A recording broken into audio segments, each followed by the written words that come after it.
Well, ministers are due to arrive at the QE2 Conference Centre in central London in the next few minutes, where they will be addressing the media. Our business correspondent Joe Lynam is there. And Joe, we are beginning to hear some details of the agreement that they've come to, are we?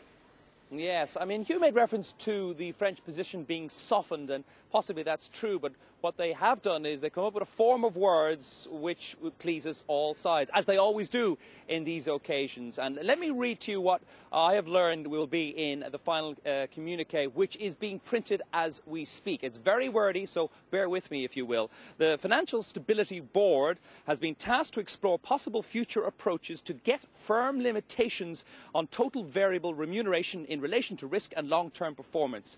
Now that, in plain English, means that the Financial Stability Board, which is the club of central bankers and regulators, is going to look at ways into limiting bonuses. There's no reference to the word cut, which France had, of course, once wanted, but it is a compromise towards their needs as well, and their concerns that excessive risk-taking and the bonus structure in the bankers got us into this mess in the first place. So in a few moments, the ministers will be making their way from the Treasury to the building behind me, the QE2, to give their respective press conferences, and we'll be digesting the communique. But with me now is Oliver Scott from the news agency Need to Know News. And Oliver, we've been kind of digesting the information that we've garnered in the last few moments. It seems as if there is something of a fudge between the various different positions, the French and the British, for example. Yes, I mean, I think there clearly is a fudge because the positions are very different. I mean, you look at what the French were pressing for, which was an overall cap on remuneration, to use their posh and pompous word, and of course the Americans and to a certain extent the British, who really don't want a cap at all. So there's a lot of ground to make up. I mean, you could put it very simply by saying the FSB's got its work cut out, and I don't think there's any chance whatever that it would actually reach a kind of nationwide or, if you like, global compromise by the full meeting of the G20 in Pittsburgh towards the end of the month.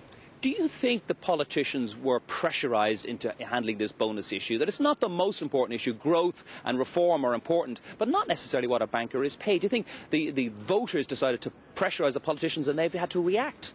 Yes, I mean, I think there's really 2 points here that you could say, cynical or not, that the more bankers are paid, the more tax they pay.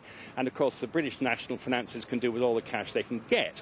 On top of that, of course, no, I mean, it doesn't really affect all that many people, a few thousand bankers. You may say, what difference does it make?